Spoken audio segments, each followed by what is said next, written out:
Hello and welcome to another captaincy video and podcast from Fantasy Football Scout. It's a very limited game week 29 in more ways than one. There's less games with only 4 taking place and also far less captaincy shouts. But there is one standout option arguably and a fair few differential options for the Maverick managers out there. My name is Joe and helping me to make sense of it all is David. David, welcome. How are you?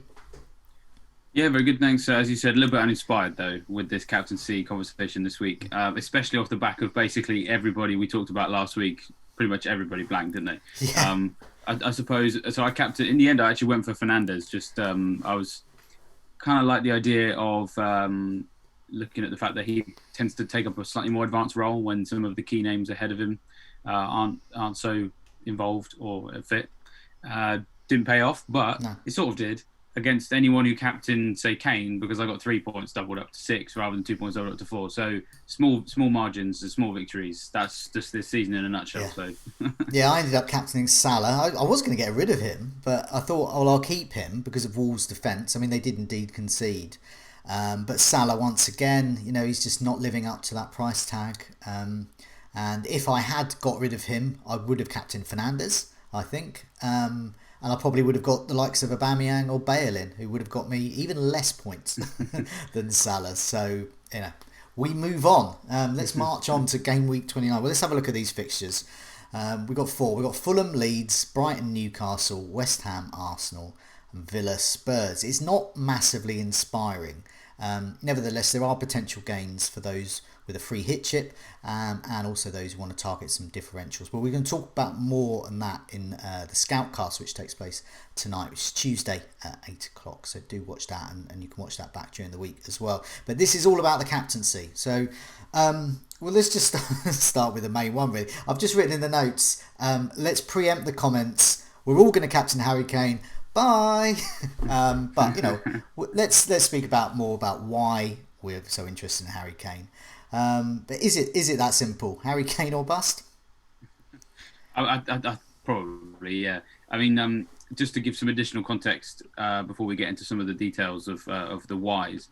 Yeah, the view of Captain Harry Kane is already quite widespread based on the Fantasy Football Scout captain poll put up on Monday, and already Harry Kane is on 60% of votes basically, and in second place is Aubameyang on 7.9%. So he has an incredibly one-sided majority there. Landslide victory. Yeah. So at the very least, everyone's almost going to captain Harry Kane like nuclear deterrent, right? If you don't captain Harry Kane and he goes nuclear, then you're in trouble. But that's not to say he's a bad option. That's not to say that everyone's just doing it because everyone else is. For me, the key here is actually the fixture itself is Villa. So I always like to have a look at the teams that have defended the worst over the last 4 matches for these captaincy videos. And while Villa aren't the worst, they are technically the worst of the teams that are playing this week. Sorting the whole division by expected goals conceded from the last 4 matches. Sheffield United, Burnley, Wolves, Crystal Palace, Newcastle, West Brom, Southampton, Leicester are the bottom 8. And then you get Villa. So they're 9th worst. But that is the worst of teams who are in action this week. When you also look at big chances conceded over the same period, it's 7. And the teams that have conceded more than them are West Brom, Newcastle, Everton, Southampton, Wolves, Burnley, Sheffield United, all not playing. So, as I said, they are their joint worst with, actually, ironically enough, Fulham, Leeds and Arsenal, who are all also playing this week. But, of course, Fulham, Leeds and Arsenal aren't really playing anyone who has the pedigree of someone like Harry Kane. Yeah. So in the last 4 matches, so same period, he's 3rd best for minutes per expected goal involvement. He's 2nd in the league for shots on target. He's joint top for big chances. Now, that doesn't necessarily mean he's guaranteed to score, because of course he had similar stats going into the North London derby and didn't. But when you make these captaincy decisions, I'm the kind of person that feels a lot more comfortable captaining a player with those sort of stats, so that when it doesn't go well, then you can only really blame Harry Kane or Jose Mourinho or someone else other than yourself. The stats for him are very good. Now, the only thing that slightly concerns me a little bit about Spurs is it is definitely worth holding on to see what happens with Son and his injury latest, because he is a massive part of what makes Spurs' attack tick at the moment, because he has now everyone's role in the Spurs team, I feel like, has shifted considerably over the last 12 months. There was a point when Harry Kane was the creative force. That seems to have subsided a little bit. He's still, six key passes, last four, 2 big chances created. That's not bad for a forward. But Son has just absolutely skyrocketed to be the creative outlet for this team. So in the last 4 matches of players who are in action in game week 29, he's behind only Rafinha for total key passes with 10, is Son. And he's miles ahead for big chances created with 6, which is double second place, who are Ollie Watkins and Jacob Murphy. Yeah. So if they don't have Son, then there is a part of me that thinks maybe Kane doesn't get the delivery that we need him to get for him to do well. It's annoying because even if he's not classed as fit, I'll probably still captain Kane anyway. Yeah. But it is very much at the back of my mind in terms of the fact that there's a doubt over Son makes me think about, are there upsides of maybe some other players, but of course the pool for that is quite limited. Yeah, I mean that's what I'm looking at really. It's if it was a normal game week and you think, oh well, I might go for a Chelsea asset, I might take a look at, I don't know, a Liverpool attacker, a Manchester United, Fernandes for example, but we haven't got those. I mean it's in terms of, so I'm putting some stats up on the screen for each match we're going to talk about. We've got, these are last 4, which is all the stats you've been talking about as well, the last 4 matches. And so I've filtered them by expected goal involvement, and Kane is far and away the best option if you go by expected goal involvement. And you mentioned some of those other stats about shooting on target as well and creating chances and big chances as well. But his expected goal involvement is nearly 4 goals, which is far higher than anyone else. It's almost double, I think, the next one. Certainly in this fixture. Bale is your next bet. He's expected to have been involved in 2 goals. In fact, scored 4. Son is your creative man. 10 chances created, expected to be involved in a couple of goals, mainly through assists, really. And then in this match, and we're going to see with the other matches as well, you're at the barrel scraping time in terms of the captaincy. You got Watkins, Ollie Watkins, no big chances, expected to be involved in about 1.5, 2 goals maybe, no goals. So possibly underperforming, but without Grealish. So Grealish is going to be the key. Grealish is going to unlock Villa's creativity and attack. So Watkins could be an option if you're a Maverick. Captaincy punter. Traore, I think he collided with the advertising hoardings in the last game, I think. So whether he's fit again. El Ghazi is an option, but once again, we're talking about captaincy here. For that, it's just Kane is far and away. Got a picture up there of Son being taken off injured. Will he be fit? Won't he? I think, judging by Mourinho, we're never going to know. And even whatever he says, I don't believe it. He could say he's out for a month and then he'll turn up and rack up 4 assists for 4 Kane goals. He could say he's absolutely fine and then not show up and turns out he's out for 2 months. We don't know. And that's what you're getting. The handy thing is this week we've got the Europa League. So that is helpful because it gives us just an additional sort of, it's like a sneak peek, isn't it, of what we can expect. It means we get 2 press conferences so we can maybe track his progress a little bit more. I mean, the way it will work probably is that we'll get a press conference on Wednesday about Son ahead of the Thursday game. Then we'll get maybe some pre-match comments if he is or is not involved. Then we'll get some post-match comments because chances are, because this has happened a fair few times recently, that the post-match for the Europa League acts and as a double-up. So that it's also the pre-match for the following game. Okay. So they will be the windows in the week when you can have a look at Son. So it's worth keeping an eye on that. But just while we're on the subject of Son, it's worth pointing, because there will be lots of people who haven't, of course. I mean, he's still in over 50% of teams, I think. I think he should probably still be talked about in the captaincy conversation if Mourinho says in his Wednesday press conference that he is fit. If he's like, he's fine, then I think he all of a sudden comes into the conversation, because we've already talked about his assist potential, which is very strong. So that kind of goes without saying. But also Villa's defence is a little bit set up to be a bit more susceptible to the right-hand side of for them. So it means the left-hand side of Spurs. In the last 4 matches, they've conceded 12 down their left, 10 through the middle, and 14 down their right. And it's not awful, but it's still not great either, because they are joint 4th worst for that stat. So in the last 4 matches, the teams that have conceded the most down their right-hand side are Newcastle with 23, West Ham with 19, Leeds with 15, Villa with 14. So if Son's going to play, I feel like he will have a lot of space to operate and provide his best game. So as I said, all completely dependent on whether or not he's fit. But don't overlook him. We'll discuss that a bit more on the Scoutcast later. But obviously, yeah, I mean, the stats, the fixture, it all points to Kane as the best captaincy. And if you are an effective ownership nut, which is it takes into account the captaincy, whatever his ownership is by that deadline of game week 29, pretty much I would say almost all his owners are probably going to captain him. Basically, he's going to be well over 100%. Well over. So if you don't captain him, every single point Kane gets is a red arrow for you in that particular fixture. So if you want, just to be safe, just to get through the week, he's the sensible, strategic choice for captaincy. But there are other options, especially if you're a bit of a maverick. So let's move on. Fulham and Leeds. This looks like the Mavericks' choice, really. Rafinha for Leeds would be my pick, and Maja for Fulham, I think, would be an option there. And the figures we got on the screen there for expected goal involvement, Rafinha is expected to be involved in a couple of goals. He's had a big chance. He's been involved in one goal, but he's created 11 chances and 7 shots inside the box.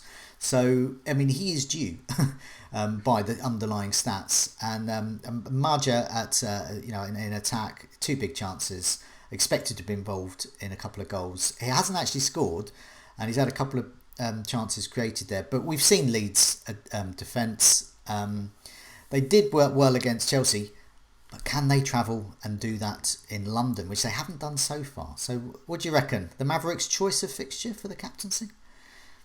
Yeah, possibly. I mean, I think the London thing is a weird one. I mean, yeah, Bielsa seemingly can't seem to do it against London teams. But I mean, I think with this week, I wouldn't be surprised if he struggled again because Fulham have defended really well recently. I mean, I've got to be honest, I wouldn't be tremendously shocked if this game's a 0-0, just because of the way that Fulham have played recently. I know that they kind of capitulate against Man City, but I think that the best of us would.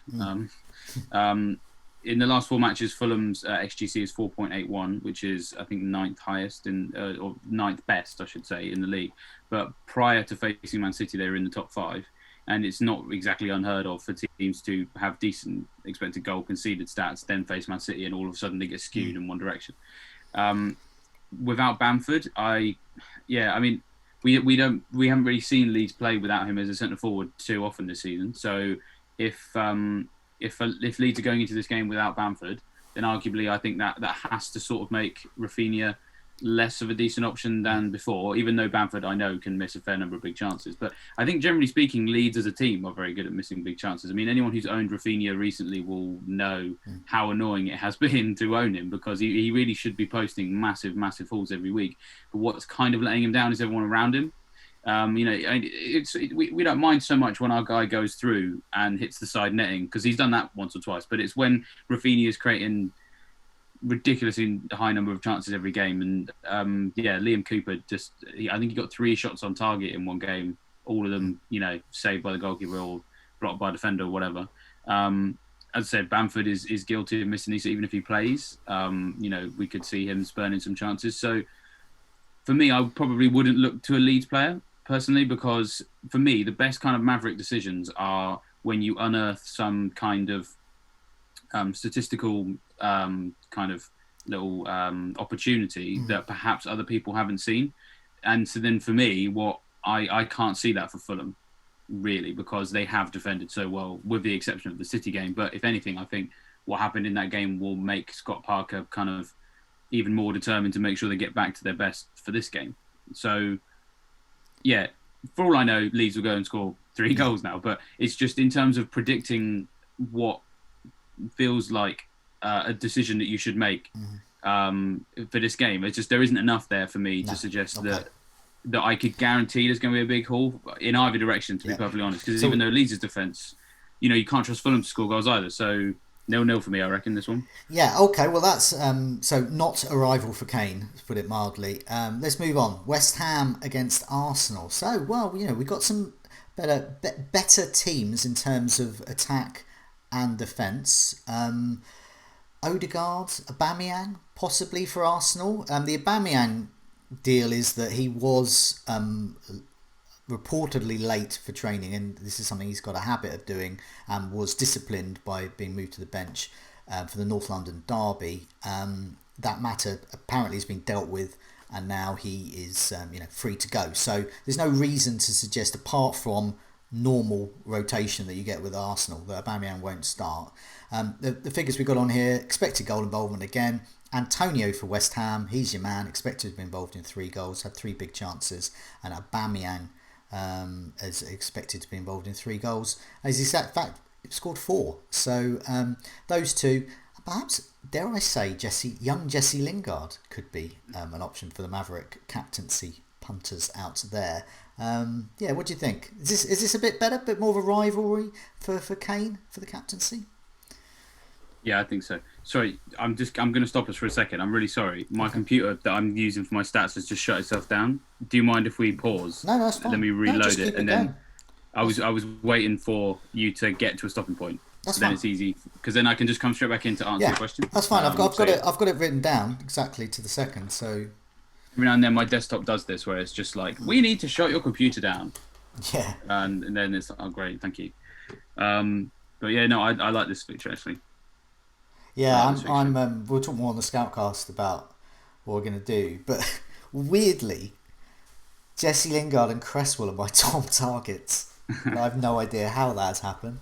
I'm definitely getting Lingard. I'm doing Salah, Calvert-Lewin, and Cancelo to Kane, Lingard, and Veltman. I think because I've got 2 free transfers. So for a -4, I can get to 10 active players. Although I don't want to say it depends on Bamford. But obviously I can get 10 with a hit, same as you. I'm exactly the same. I mean, except I have Son and Bamford, so that's including those 2. So that's annoying. Without them, if they're not playing, I can get up to 8 with a hit. So I'm fine with that. And I've already got Kane. So I'm looking at Cresswell, who is a player I'm probably going to get in my wildcard anyway. And Lingard for Salah and Mitchell. And then if Son is out, I'm going to get possibly Aubameyang in, and because he's got Sheffield United the following week. And yeah, that's true. I'm not convinced with Spurs if they haven't got Son. And then if Bamford's out, I'm going to get the Fulham guy, I think, or Antonio. Maybe Antonio. No, I can't get Antonio if I've got 3 West Ham. I might get the Fulham guy. Or Madja. Yeah. He's a good price, to be fair. Yeah. And if he does start finding the net, then it will be good value. Yeah, I just think the Leeds defence and all my defenders, I'm going to go stick goalie, and all my defenders are I've got attacking threat. So I've got Konsa. I'll have Cresswell. I'll have Kufau possibly for an assist potential. And that's about it really. I can't remember who the other one is. Dallas, of course. Dallas, yeah. Yeah. So I'm not going into it with any expectations of clean sheets. Well, I'm not going for a Brighton defender because I do not want Brighton. I've been stuck with Mitchell for ages, and I just don't want.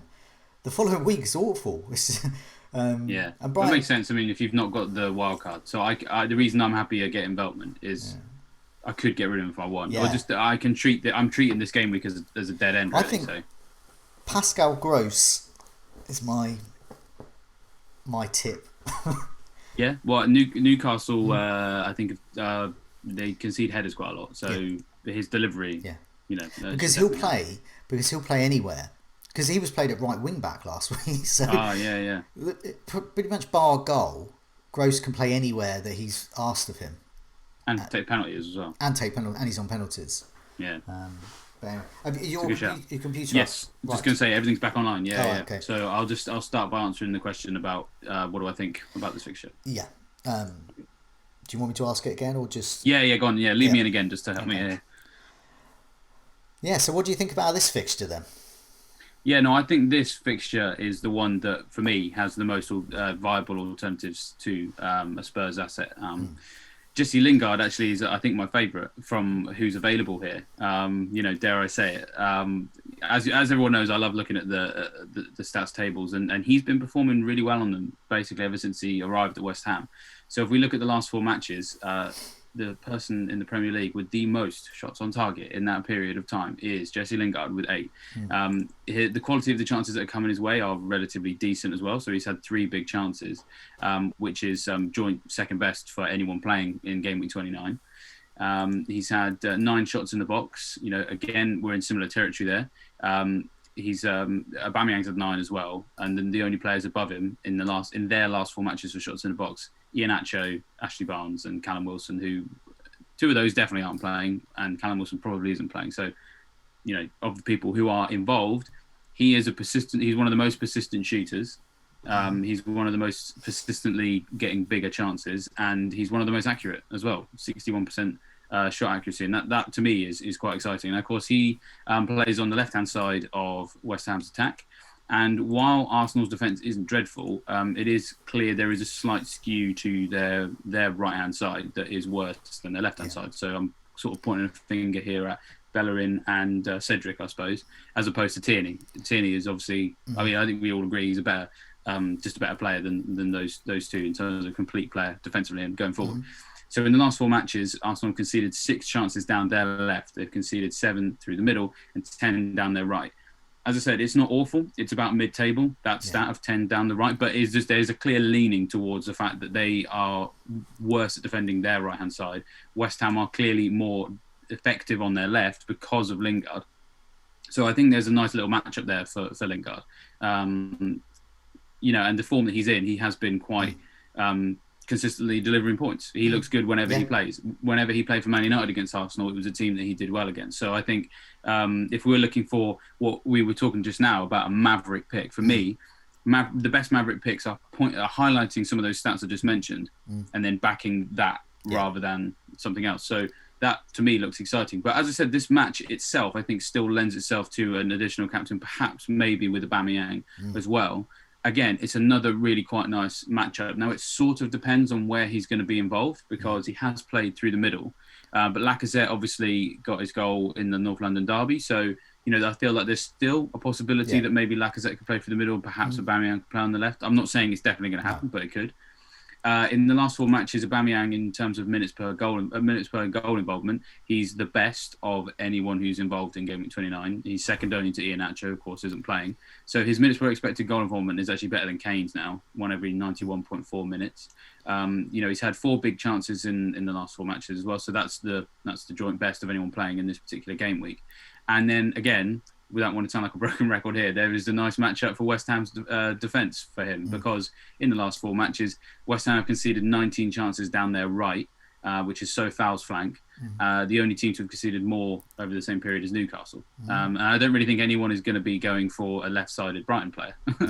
A left-sided Arsenal player is perhaps maybe one that's more looking at. But to be honest, even on that subject, Kieran Tierney is definitely going to play on the left. So there's going to be joy for Arsenal down their left against West Ham's right, and I feel there'll be joy down West Ham's left, down Arsenal's right. So I think there's going to be a lot of areas exposed in this game that could create quite an open-ended game, and that usually ends up with players of high ceilings. So I think both Lingard and Aubameyang can have a good week this weekend. It's Lingard I'm looking at over Antonio, and if I was minded not to captain Kane, I have to caveat that all the time. But if you are the kind of manager that wants to ignore Kane for the captaincy, Lingard and Aubameyang, I think, are the standouts this week in terms of present form. A lot with Lingard's going to depend on Cresswell, and he's still doing well. I mean, he's in so many teams, and some people. So Cresswell's important for the captaincy this week because he's in a lot of teams. So those with Cresswell might think, I don't want to captain Aubameyang, but I think for a player like Cresswell, you're getting him in for the attacking threat, and so you won't mind the clean sheet going. Be nice if you kept it. But so, I think you're happy to captain Aubameyang against Cresswell. I don't think that's common. Cresswell has had 24 crosses and 12 corners, created 5 chances. In terms of corners and crosses, that's, over the last 4 game weeks, and that's more than any other. He's the most creative West Ham player, and Lingard's the most potent at the moment in terms of scoring. There we go. Get those 2 in, and Aubameyang. And I think, and you've got to hope, that's what you have to do with these fixtures. You have to hope for the best, and I think in terms of the captaincy, as you said, Lingard and Aubameyang. What about Antonio? I'm not even considering getting him in, let alone captaining him. He's top of this poll. The expected goal involvement's the highest, last 4 out of any player in this match. But You're not considering him at all for the captaincy? Well, it's a tricky question. I think it depends on your team because obviously I'm sat here with Bamford Yeah. and Watkins, and I have Calvert-Lewin right now, but I have the cash to get Kane. So I'm expecting to have Kane, Bamford, Watkins because they're the players Yeah. that have suited the weeks coming into this particular one. So no, I'm not planning on getting him in, but that doesn't, of course, necessarily mean that he's a bad option. He is very good at getting in the right areas at the right time. That's why his expected goal involvement is so high. West Ham are quite good at getting the ball into the 6-yard box or somewhere close to it within the penalty box. So if you have an opening up front, I don't think Antonio is a bad shot at all, and he tends to do better than you expect in the big games against the bigger teams.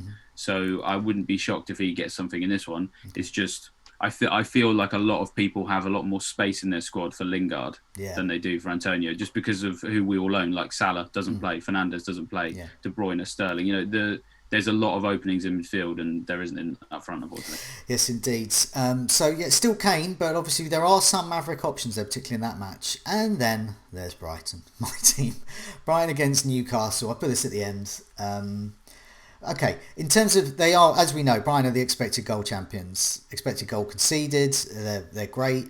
And in terms of expected goals they're meant to score, absolutely amazing.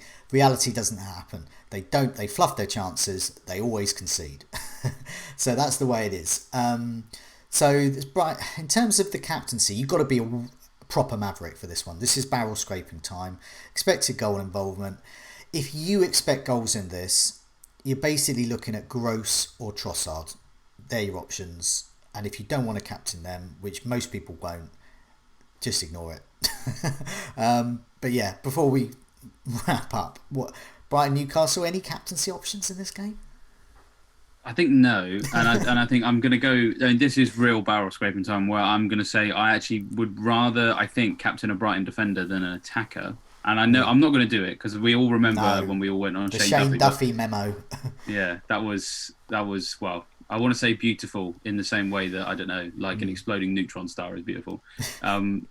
But for me, it's just Newcastle's lack of attacking options that makes me say that is, no Saint Maximin. We think we're pretty sure there'll be no Almiron, and we're pretty sure there'll be no Callum Wilson, and so then that feels like if there's ever going to be a time when Brighton can actually deliver on their expected goals conceded, you'd feel like this is the more likely of those occasions. Yeah. And then within the defence, there are some options I feel can get attacking returns in this, because Newcastle are not too hot at defending headers. So last 4 matches have conceded 13 headed goal attempts, and of course that's how Lewis Dunk makes a living. And credit to him. So I think if he gets something in game week 29, I will not be shocked. Then that's a fixture reason why I like Dunk. A form reason why I like Veltman is I've been impressed with him for a little while anyway, because he seems to have filled that Lamptey role quite well. He's obviously got it nailed on now because Lamptey's out for the rest of the season, and it involves him getting into a large number of dangerous positions. So he's had 11 penalty box touches in the last 4 matches, which is more than any other Brighton defender who's played anyway. I think Lamptey's ahead of that, but of course he's injured. And in terms of what he contributes, he has a nice mixture of a little bit of creativity, a little bit of goal for it. So he's created 3 chances, 1 big chance. He's had 6 shots in the box. 2 of those have been big chances, which actually is pretty good for a defender to get 2 big chances and 2 shots on target. And then when we just look at the expected goals for him, expected goal involvement for that period, there are about 4 or 5 defenders who are ahead of him for expected goal involvement, but of those, only I think he's the only one playing other than Liam Cooper, although of course he's a doubt as well. So his expected goal involvement is 0.95. Those ahead of him are Alonso, Courtney Hawes, Masuaku, Cancelo, Cooper, Alexander-Arnold and Justin. So he's considerably more nailed on to actually play than those guys. And prior to the most recent game week, when you looked at last 4 matches before game week 28, he was actually top of all defenders for expected goal involvement. So because I know that some people will be eyeing up, do I go Dunk or Veltman? And some people might feel like, I've got the extra cash to spend on Dunk. But arguably, it's close, to be fair, because I think Dunk can score a header in this one. I think, despite being the cheaper one, Veltman possibly the better one if you're looking for a defender that has clean sheet potential, but also attacking threat from open play. Yeah, I think So the only I like the only him. caveat with Veltman I would say is that if Dan Burn is out, we've got an image of Dan Burn up. If he is out, then they might go for another alternative at left back, which was Zakiri, who is if you look on the Brighton transfer listing, he's a striker, he's cheap. And therefore Pascal Gross was playing on the other flank, and there was three at the back. He was playing right wing back, and Veltman was shifted to the left of the central three centre back pairings, which basically, so his attacking threat went whoom, down. So all that had went before will go if you see the three at the back with Veltman as one of the three centre backs alongside Lewis Dunk. In that case, I would say Lewis Dunk is the one. But anyway, I think he would be anyway in this fixture because, as you said, he's just the aerial threat there. But yeah, I would favour, just because we don't know what's going to happen with the formation for this particular one, Dunk over Veltman. But yeah, I mean, yeah, last four, and if Veltman is playing in a fullback role, yeah, he is the better option. But I don't know whether that's going to happen. It's hard to tell. It's Potter rotation. Yeah, that's true. Before we wrap up, I'm just going to put some other figures up. We'll look at these more in detail at the Scoutcast. But these are expected goals and big chances conceded. So the top one is the best attack, essentially, and the bottom one is best defence over the last four. So obviously you can see the likes of City, Chelsea, Manchester United. We're not bothered with them. All we're interested in the teams we've got for game week 29. And you can see there that Brighton are the XG champions. So if you want to captain a player, this is why I would probably go for either Gross or Trossard, because their attack is so strong for this particular fixture. Then you've got Arsenal and Tottenham and West Ham. So these are the attacks, these are the captaincy you should look at. And in terms of big chances conceded, the best ones here are Brighton. So don't captain a Newcastle player. West Ham, which makes me think Aubameyang could have problems. It makes me think I don't know enough to not want to captain. And then Tottenham there. So basically, I'm not interested in Villa for the captaincy. So I just thought they're useful to put in just to see, who are the form attacks and who are the form defences in terms of who's going to haul or not. But yeah, we go back to the beginning. Kane, bye. And I think that's the way we should leave it. David, good luck with your decision to captain Kane, and goodbye. Cheers, Joe, and I hope Kane does well for you as well.